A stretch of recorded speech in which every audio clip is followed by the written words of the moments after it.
Few battles in early medieval history forged a nation like Brunanburh did in 937.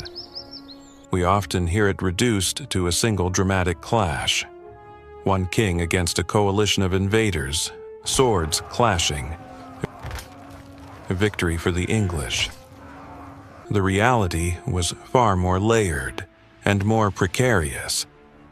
Before that fateful day, Britain had already been straining under centuries of fragmentation. Politically, ethnically, militarily, none of those fractures alone threatened to erase the idea of a united England.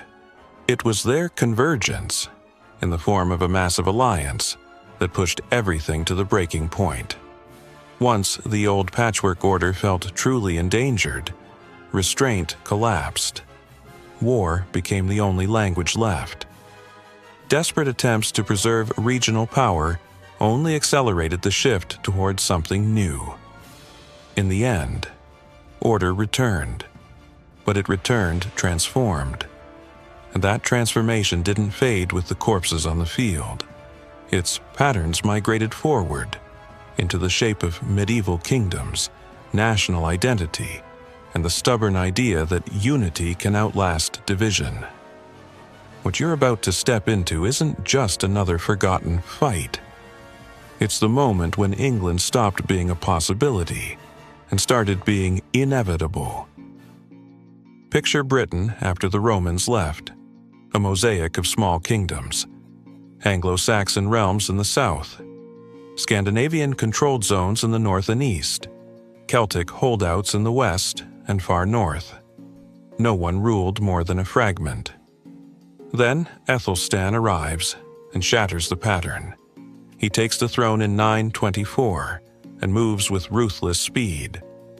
Mercia gets fully absorbed. Northumbria is subdued. The last Norse kings are driven out of England. Welsh rulers are forced to pay tribute. By 927 he styles himself King of the English, and he means every inch of the island south of Scotland. For the first time in centuries, England exists as a single, coherent realm. That kind of consolidation doesn't go unanswered. Constantine II of Scotland sees a strong England as an existential threat to his own independence.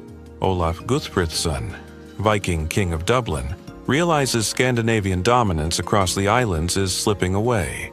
Owain of Strathclyde understands his little kingdom is now completely encircled by English influence. 3 kings. 3 separate agendas. 1 shared enemy. In 937, they forge an alliance. Their goal is brutally simple. Aethelstan has to fall, while his new kingdom is still fragile enough to break apart. Summer 937. The coalition gathers in the north, Scots under Constantine, Dublin Vikings under Olaf, Strathclyde Britons under Owain. Their plan is straightforward. Strike south fast, ravage the countryside, force Aethelstan into open battle before he can consolidate further. Aethelstan refuses to play defense. He summons his banners. Warriors from Wessex, Mercia, East Anglia, and the freshly conquered Northumbria march together. Men whose fathers and grandfathers had spent lifetimes fighting each other now stand shoulder to shoulder. At his side rides his younger brother Edmund, barely 16, yet already blooded in combat. The two forces meet somewhere in northern England. The name Brunanburh sticks in the chronicles. The exact location remains lost.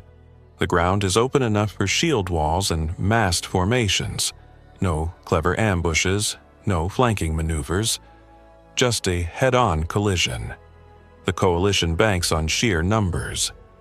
Aethelstan bets everything on cohesion. His tactic is deliberately simple. Form the shield wall, hold the line, refuse to give ground. Dawn breaks.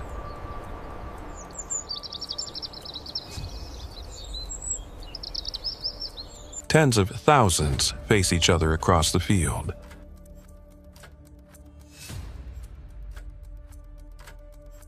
Shields lock into long walls. Banners snap in the wind. Then the lines surge forward. The first impact isn't a single crash. It's an ongoing state of violence. Wood splinters, iron rings. Bodies are crushed and trampled. Front ranks disintegrate, get replaced, disintegrate again. No one can step back. The fallen vanish beneath boots. On one flank, Olaf's Vikings hammer forward with ferocious intensity. Their gains come at terrible cost. On the other, Strathclyde Britons grind against Edmund's men in a stubborn, back-and-forth struggle. In the center, both kings, Aethelstan and Constantine, stand visible in the front line. Neither can afford to retreat. Hours drag on. Victory doesn't come from a dramatic breakthrough. It arrives through exhaustion. The coalition burns energy faster. The English rotate fresh fighters into the wall, wounded pulled back, rested men pushed forward. By afternoon, cracks appear. Viking momentum falters. Scots begin to give ground, step by grudging step. Edmund's wing starts to gain space. Aethelstan spots the turning point. He orders the advance. The English shield wall doesn't dissolve. It surges forward as one unbroken mass. Pressure becomes a fence. The coalition fractures. Vikings get surrounded. Britons break first. The Scottish line holds longest, then collapses. Olaf slips away with a handful of survivors. Constantine retreats, but his son lies dead among the slain. The battle is over. As the sun drops, the field is a slaughterhouse. Thousands dead. A grand alliance shattered, a kingdom that refused to fracture. Aethelstan didn't just win a fight. He proved England could be more than a loose collection of regions.